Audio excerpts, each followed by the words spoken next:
The sun beat down on the streets of Washington, D.C. as Officer James Kendrick adjusted his sunglasses. His patrol car rolled slowly through the busy downtown area. 6 hours into his shift, and so far nothing out of the ordinary had happened. Just a couple of speeders and one person who ran a red light. He sipped his lukewarm coffee, grimacing at the bitter taste. That's when he spotted it, a black sedan with a broken taillight. Simple routine. He flipped on his lights and signaled for the car to pull over. The sedan moved smoothly to the curb, no hesitation. Through his windshield, Kendrick could see the driver. A black woman with naturally curly hair pulled back neatly. She didn't turn around or make any sudden movements, just waited. "Dispatch, I'm making a traffic stop at the corner of 7th and Lincoln," Kendrick said into his radio. He stepped out of his patrol car, hand resting lightly on his belt as he approached the sedan. "Good afternoon, ma'am," he said, leaning slightly to see through the window. "Do you know why I pulled you over today?" The woman looked up at him with clear brown eyes that held his gaze steadily. No fear, no anger, just a hint of annoyance, like he'd interrupted something important. "I'm guessing it's the taillight," she replied, her voice calm and measured. "I hit a pothole yesterday, must have knocked it out." Kendrick nodded. Most people got nervous during traffic stops, fidgeting, talking too much, or avoiding eye contact. But this woman seemed different, too composed. "License and registration, please." Without breaking eye contact, she reached for her purse slowly. "My registration is in the glove compartment. I'm going to reach for it now." Every movement was deliberate, careful. She handed over her license. Amara Johnson, the ID read. "I'll be right back, Ms. Johnson," Kendrick said, walking back to his patrol car. Inside his cruiser, Kendrick ran her information through the system. The screen loaded, then flickered. Something was off. Several sections of her background check were completely blacked out. In his 12 years on the force, he'd never seen anything like it. He radioed his sergeant. "Hey, I've got a strange one here. Running a background on a driver, but half the information is redacted. What should I do?" "Hold tight," came the reply. "We've got an alert about a suspect matching a general description. Black female, mid-30s, driving a dark sedan. Wanted for questioning about that diplomatic thing from this morning. Could be nothing, but better safe than sorry." Kendrick felt a surge of adrenaline. This routine stop might be something bigger. He stepped out of his car and approached the sedan again, this time more cautiously.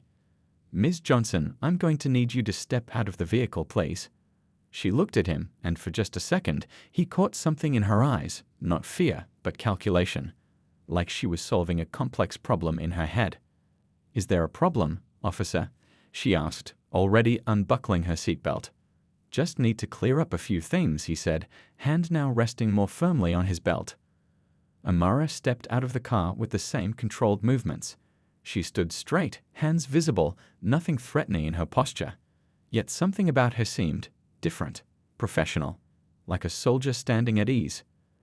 "There seems to be an issue with your records," Kendrick said, watching her face carefully for any reaction. "I can't imagine what that would be," she replied evenly. "My license is current, and the car is registered in my name." At that moment, Kendrick's radio crackled. "Any unit in the vicinity of 7th and Lincoln, be advised. Subject wanted for questioning in diplomatic security breach, believed to be in the area. Approach with caution. Subject may have classified information." Kendrick's hand moved to his handcuffs. "Ma'am, I'm going to need you to turn around and place your hands behind your back." For the first time, a flash of genuine emotion crossed Amara's face, frustration quickly controlled. "Officer, I think there's been a mistake," she said firmly. "We'll sort it out at the station," Kendrick replied, already clicking the handcuffs into place. What Officer Kendrick didn't know as he guided Amara Johnson into the back of his patrol car was that he had just detained one of the CIA's top covert operatives, a woman carrying intelligence that could save countless lives and who was about to make history in ways he couldn't imagine. Little did he know that miles away, in a secure government building, alarms were already going off. Someone important was missing. Someone irreplaceable. And the clock was ticking. The patrol car's air conditioning blasted cold air against Amara's face as she sat in the back seat, hands still cuffed behind her. She kept her breathing steady, counting silently to herself, an old trick she'd learned during training. The thin metal of the handcuffs bit into her wrists, but she showed no discomfort. Through the mesh divider, she watched Officer Kendrick radio in. His shoulders were tense, his movements stiff with the alertness of someone who believes they might have caught a big fish. "Suspect secured and in custody," he said into his radio, heading to the station now. Amara glanced at her watch. She was supposed to deliver her intelligence briefing in less than 2 hours. People were waiting. Lives were at stake. But revealing her true identity now would blow years of careful work. There were protocols for situations like this, but they took time she didn't have. "Officer," she said calmly, "I think there's been a serious misunderstanding. I'm just on my way to a business meeting." Kendrick looked at her through the rearview mirror. "Ma'am, your background check raised several red flags. We're just going to sort this out at the station." "What kind of red flags?" she asked, trying to gauge how much he knew. "That's what we're going to find out," he replied, his eyes returning to the road. 20 minutes later, they pulled into the police station parking lot. The building was a blocky gray structure with small windows and a flag hanging limply in the still summer air. As Kendrick led her through the back entrance, Amara took careful note of each hallway, each door, each officer they passed. Inside, the station buzzed with activity. Phones rang, keyboards clicked, officers chatted over coffee. A few glanced up as Kendrick led her to a processing desk. Their eyes lingered on the handcuffs, on her business suit, on her calm face. She could read the questions in their expressions. "Got a possible match for the diplomatic security alert," Kendrick said to the desk sergeant, a heavy-set man with salt and pepper hair and tired eyes. Background check came back with multiple redactions. The sergeant raised his eyebrows. "Redactions, huh? That's a new one." He looked at Amara with newfound interest. "Let's get her processed and into interview room free." "I want to make a phone call," Amara said, her voice firm but not confrontational. After processing, the sergeant replied automatically. The next 30 minutes passed in a blur of fingerprinting, photographing, and basic questions that Amara answered truthfully but vaguely. Her mind was elsewhere, calculating time delays, security protocols, and contingency plans. She knew that by now, her absence would have been noticed. Emergency procedures would be activating. Officer Kendrick watched her from across the room, his brow furrowed. Something wasn't adding up. Most suspects showed nervousness, anger, or fear. This woman showed none of those things. She moved with purpose, answered questions with precision, and maintained an air of someone simply waiting for an inconvenience to pass. "Your prints aren't in our system," the technician said with surprise after the computer search came up empty. "I told you, I'm not who you think I am," Amara replied evenly. Kendrick approached her again. "Look, Ms. Johnson, if you cooperate, this will go much easier. The alert mentioned classified information. If you're involved in something, now's the time to come clean." Amara finally allowed herself a small smile. "Officer Kendrick, I understand you're doing your job, but I think very soon you're going to realize you've made a mistake." As if on cue, the station's front desk phone rang. The desk sergeant answered it, his expression changing from boredom to confusion to concern in rapid succession. He put his hand over the receiver and called out to his superior. "Lieutenant, there's someone from the Department of Justice on the line. Says it's urgent regarding our recent detainee." Kendrick's eyes widened slightly as he looked back at Amara. For the first time, a hint of doubt crossed his face. "They're asking for you specifically, Lieutenant," the sergeant continued, his voice now carrying across the suddenly quieter room. "And they sound pretty serious." Amara straightened her shoulders, watching as the lieutenant took the call in his office. Through the glass walls, she could see his face pale as he listened to whoever was on the other end of the line. The wheels were in motion now. The clock was still ticking, but help was coming. The CIA headquarters buzzed with unusual activity for a Tuesday afternoon. In the monitoring room, a red alert flashed on one of the main screens. Agent Chen's fingers flew across her keyboard as she pulled up GPS coordinates. "We've lost contact with Agent Johnson," she announced, her voice cutting through the room's chatter. "Her tracker shows she stopped moving and has been stationary for," she glanced at the clock, 43 minutes now. She missed her scheduled check-in. Deputy Director Thomas Rivera looked up from the briefing documents he was reviewing. His thick eyebrows pulled together as he processed this information. "Where exactly?" he asked, moving toward the large digital map. "Corner of 7th and Lincoln, sir." The tracker then moved to what appears to be the Northeastern District Police Station. Rivera's face darkened. "Police custody? That's not possible. She has diplomatic clearance codes embedded in her ID." "Not if they just ran a standard check," said Agent Chen.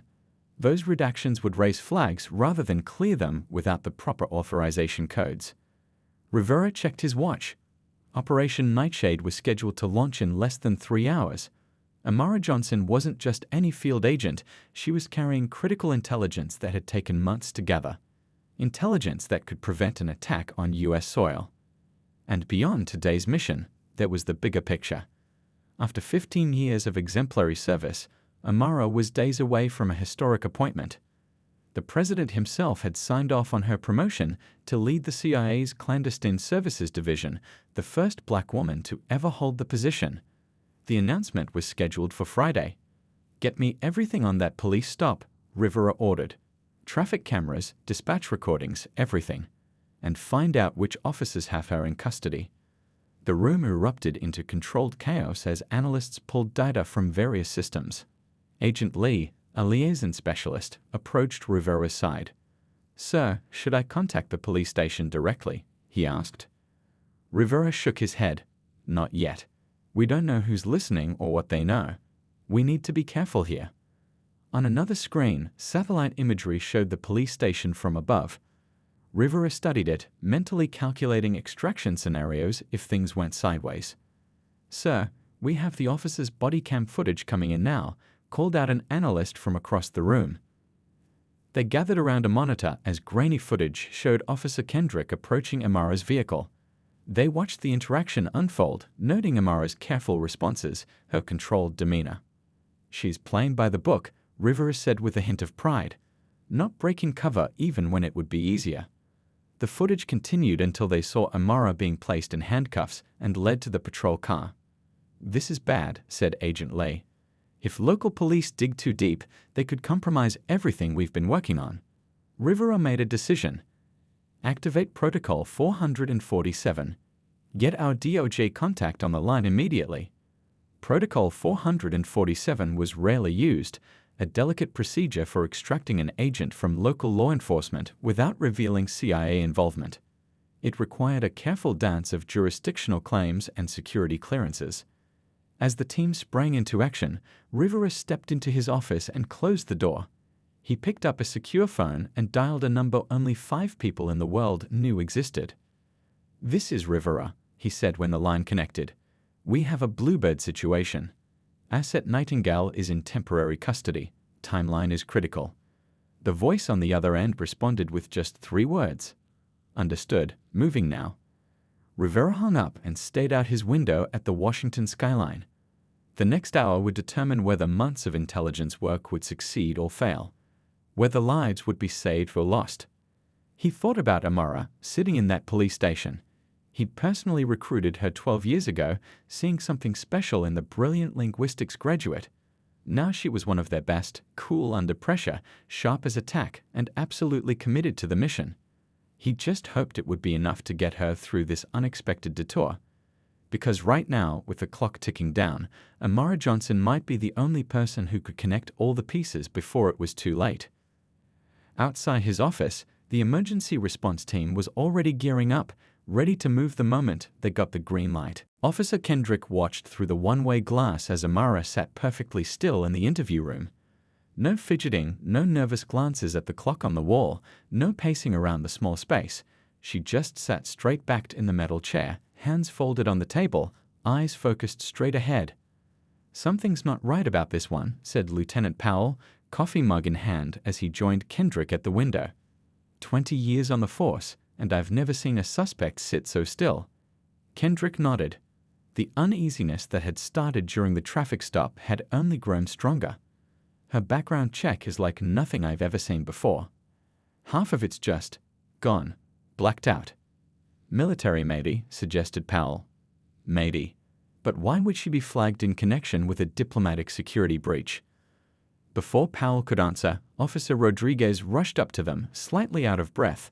"Lieutenant, that call from DOJ. They're sending someone over. Said it's urgent. They'll be here in 10 minutes. Powell frowned.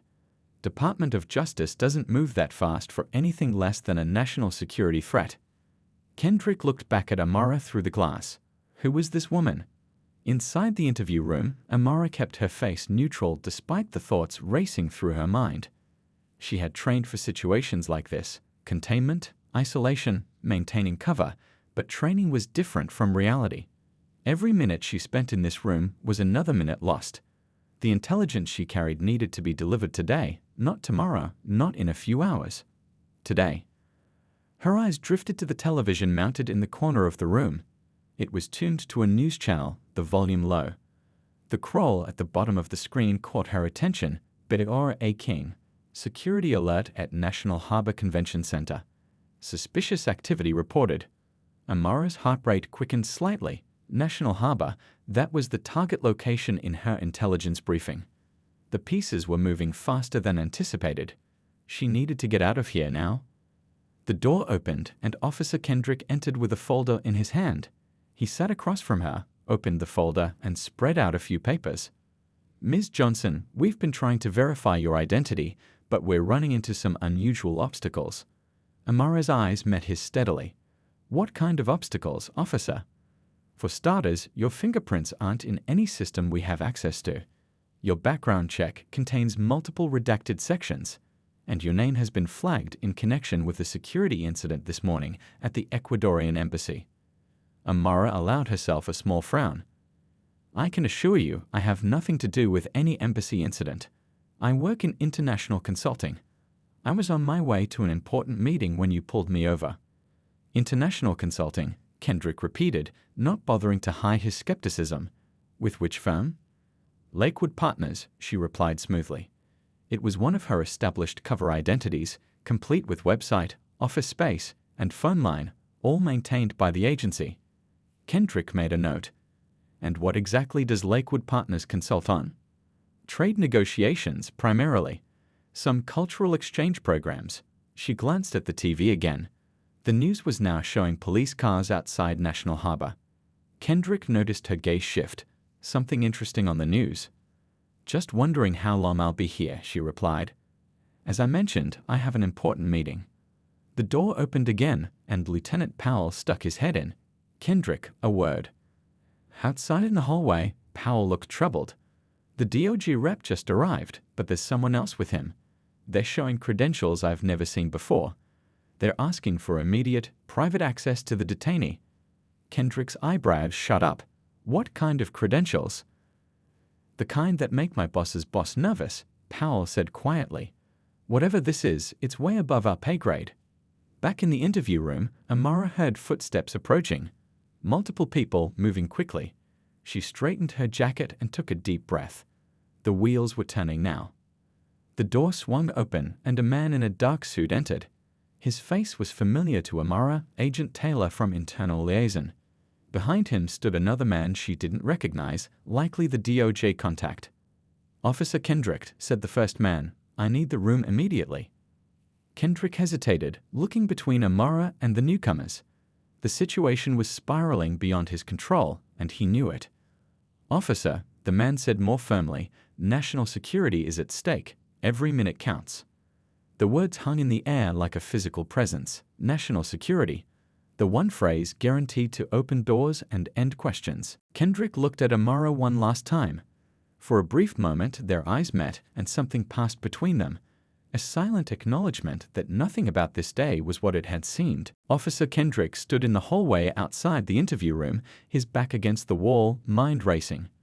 Lieutenant Powell had ordered him to wait there while the mysterious government officials spoke with Amara Johnson alone. Through the small window in the door, he could see them talking intently, their faces serious. "Officer Kendrick." A voice pulled him from his thoughts. A woman in a crisp navy suit approached, showing a badge that made his eyes widen. "FBI." "Yes, ma'am," he replied, standing straighter. "I'm Agent Wilson. I need you to come with me." She led him to a conference room at the end of the hall. Inside, another man waited, tall with silver-streaked hair and the steady gaze of someone used to being in charge. Deputy Director Rivera of the CIA, though Kendrick wouldn't learn this until later. "Please, sit down," Rivera said, gesturing to a chair. His voice was calm but carried unmistakable authority. Kendrick sat, feeling suddenly like he was the one being interrogated. "Sir, can someone tell me what's going on?" Rivera studied him for a moment before speaking. "Officer Kendrick, what I'm about to tell you is classified. You'll need to sign some paperwork afterward." He slid a folder across the table. "The woman you detained today, Amara Johnson, works for the United States government." Kendrick felt like the floor had dropped from under him. "She's FBI." "No," Rivera said, choosing his words carefully. "She works for another agency, one that operates with a higher level of discretion." The realization hit Kendrick like a physical blow. "CIA? I detained the CIA agent." His voice was barely above a whisper. Rivera didn't confirm or deny, but his expression told Kendrick everything. Ms. Johnson was carrying time-sensitive intelligence. Intelligence that could prevent a serious security threat. Kendrick's mind flashed to the news report he glimpsed on the TV. "National Harbor, suspicious activity." "The alert at National Harbor," he said. "That's connected to this, isn't it?" A flicker of surprise crossed Rivera's face. "You're observant, officer." "Yes, it's connected. Which is why we need to move quickly now." The door opened and Amara entered, no longer handcuffed. She looked different somehow, more commanding, her posture that of someone used to giving orders, not taking them. The agent who had been with her in the interview room followed, carrying a laptop. "Sir," Amara addressed Rivera, "I've briefed Agent Taylor on what I know. We need to move now if we're going to intercept the target." Rivera nodded. "The team is already en route to National Harbor. They'll need your verification codes to access the final intel package." Kendrick watched this exchange with growing disbelief. The polite but frustrated woman he pulled over hours ago had transformed into someone else entirely, someone who spoke with the confidence of a person used to handling life-or-death situations. Amara turned to him, her expression softening slightly. "Officer Kendrick, I understand you were just doing your job." "Unfortunately, my cover identity isn't designed to withstand that level of scrutiny from law enforcement." Kendrick found his voice. I'm sorry. If I had known." "You couldn't have known," she interrupted. "That's the point of a cover." Rivera cleared his throat. "Officer Kendrick, we have a situation to resolve, but afterward, we'll need to discuss how to handle this incident." Kendrick's stomach tightened. "Am I in trouble?" "That depends," Rivera said, "on how you choose to help us now." Amara looked at him with new interest. "Sir, Officer Kendrick has local knowledge of the area around National Harbor. He might be useful." Rivera considered this. "Officer, we need to move quickly. Your sergeant has already been briefed that you're assisting federal agents with an ongoing investigation. You can help us navigate the area and coordinate with local police, or you can sign the non-disclosure forms and go back to your patrol. Your choice." Kendrick looked between them. Hours ago, he'd been writing traffic tickets. Now he was being offered a chance to help with what sounded like a major national security operation. "I want to help," he said firmly. "Whatever you need." Amara nodded, the ghost of a smile touching her lips. "Good. We leave in 5 minutes." She turned to Rivera. "Sir, about my nomination on Friday." "Still on track," Rivera assured her. "The president specifically asked about you this morning. Said he's looking forward to making the announcement." Kendrick's confusion must have shown on his face because Amara glanced at him. "You'll understand soon enough, Officer Kendrick," she said. "For now, let's just say that after today, I'm about to make some history." 20 minutes later, Officer Kendrick found himself behind the wheel of an unmarked black SUV, driving faster than he'd ever legally driven before. Beside him sat Amara, now dressed in a tactical vest over her business clothes, speaking rapidly into a secure phone. "We're 10 minutes out," she said, her voice all business. "Has the target been spotted?" She listened, then nodded. "Keep visual contact only. No engagement until we arrive." She hung up and turned to Kendrick. "Take the south entrance. Less security cameras, easier access." Kendrick navigated through the late afternoon traffic, flipping on the hidden emergency lights only when absolutely necessary. His mind was still trying to process everything that had happened in the last hour. "So this Operation Nightshade," he said, eyes on the road, "what exactly are we dealing with?" Amara was checking her weapon, a sleek handgun that had appeared from somewhere in the government SUV. "I can only tell you what you need to know for now," she said. "There's a group planning to release a computer virus that would cripple the eastern seaboard's power grid during peak usage hours." "A blackout?" Kendrick asked, swerving around a slow-moving truck. "Not just any blackout. A targeted attack on infrastructure that would affect hospitals, traffic systems, and financial institutions simultaneously. Potentially hundreds of lives at risk, billions in damages." She clicked the magazine into place with practiced hands. "The final piece of code is being handed off today at the tech conference at National Harbor." Kendrick whistled low. "And you know who's making the handoff?" "I know exactly who, when, and where," Amara confirmed. "Or I would have if I hadn't been delayed." There was no accusation in her voice, just statement of fact. Kendrick felt a pang of guilt. "Look about that. I really am sorry. I was just following protocol," she finished for him. "I know. And honestly, you did your job well. Most officers would have just checked my license and sent me on my way. You noticed something was off." She gave him a considering look. "You have good instincts." The compliment took him by surprise. "Thanks." As they approached National Harbor, Kendrick slowed the vehicle. The waterfront complex was crowded with people attending the tech conference, unaware of the threat in their midst. "The thing is," Kendrick said, navigating through the parking area, "I didn't pull you over randomly. There was an alert about someone matching your description." Amara's head snapped toward him. "What alert?" "Something about a diplomatic security breach. Came in right after I ran your plates." Her eyes narrowed. "That wasn't a coincidence. Someone wanted me stopped." She pulled out her phone again and dialed quickly. "Rivera, we have a complication. The traffic stop wasn't random. Someone issued an alert specifically to flag me." Kendrick couldn't hear the response, but saw Amara's expression darken. "That means the operation is compromised," she continued. "They know we're onto them." She listened again, then ended the call. "Change of plans. We're not waiting for backup. Park here." As Kendrick pulled into a space, Amara turned to face him fully. "Officer Kendrick, I won't lie to you. What we're walking into is dangerous. You signed up to help with navigation, not field operations. You can stay with the vehicle if you prefer." Kendrick considered this for all of 2 seconds. "I'm coming with you." Amara nodded, respect flickering in her eyes. "Stick close. Follow my lead. If I tell you to do something, do it immediately without question." They got out of the car and walked briskly toward the convention center. As they moved, Amara spoke quietly.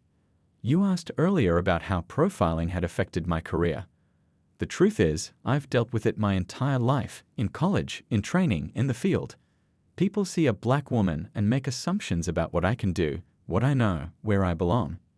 Kendrick felt uncomfortable, but didn't interrupt. "Even now, about to be named to one of the highest positions in intelligence, I still get pulled over for a broken taillight." There was no bitterness in her voice, just a steady statement of reality. "The difference is, now I have the power to change things from the inside." They reached the entrance, where Amara flashed a badge that made the security guard's eyes widen. As they moved through the crowded lobby, Amara scanned the room with practiced efficiency. "There," she said, nodding toward a man by the east hallway. "Our contact. Let's move." Kendrick followed, realizing he was witnessing something few police officers ever would, an elite intelligence operation unfolding in real time. And at the center of it all was the woman he handcuffed just hours before, now leading him into the heart of danger with unwavering confidence. 3 weeks later, Officer Kendrick stood in front of his television, coffee mug in hand, watching the morning news. He was back on regular patrol duty, the events at National Harbor now classified and mostly behind him. In Washington today, the news anchor announced a historic appointment at the Central Intelligence Agency. For the first time, a black woman will head the CIA's Clandestine Services Division. The camera cut to a press briefing room where Amara Johnson stood at a podium, looking polished and professional in a dark blue suit. Her hair was styled differently than when Kendrick had met her, and she wore glasses now, part of her public image, separate from her field persona. Kendrick smiled to himself. He'd known this was coming, but seeing it on national news made it real in a different way.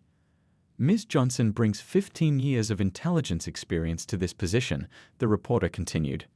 White House officials praised her exceptional service record and leadership qualities. The screen showed Amara shaking hands with government officials, her smile confident but restrained. No one watching would ever guess that less than a month ago, she had been handcuffed in the back of a police car. Kendrick's phone buzzed with a text from Lieutenant Powell. That's her, isn't it? Our perp. Not a perp, a hero, Kendrick typed back. What happened at National Harbor never made the news, at least not the real story. The official report mentioned only a security incident that was successfully resolved through cooperation between federal agencies and local law enforcement. What really occurred was something Kendrick would never forget. He and Amara had moved through the convention center with purpose, meeting with her agency contact who provided last-minute intelligence.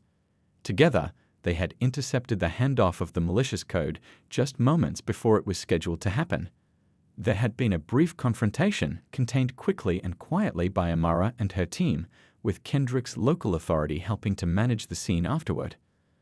The speed and efficiency with which they had neutralized the threat had been breathtaking. No shots fired, no public panic, just precise intelligence work that had saved countless lives. The power grid attack had been prevented, though the public would never know how close they had come to disaster. His doorbell rang, pulling him from his memories. When he opened it, he found a courier holding an envelope. "Officer James Kendrick?" the courier asked. "That's me. Delivery for you, sir. Need your signature." Inside the envelope was a formal invitation to a private reception at CIA headquarters, along with a small handwritten note. "Your assistance was invaluable. Some good can come from unexpected encounters. AJ." Later that evening, Kendrick stood somewhat uncomfortably in a room full of intelligence officials and government agents. He tugged at his tie, feeling out of place in his one good suit among people who probably wore suits every day. "Officer Kendrick," a familiar voice said behind him. He turned to find Amara, smiling warmly. In this setting, among her colleagues, she carried herself with a natural authority that commanded respect.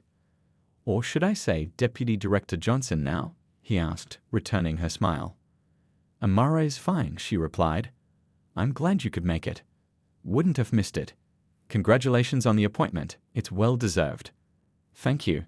She glanced around the room. "A lot of these people don't know the full story of what happened that day. How close we came to failure because of a routine traffic stop." Kendrick winced slightly. "Again, I." She raised a hand to stop him.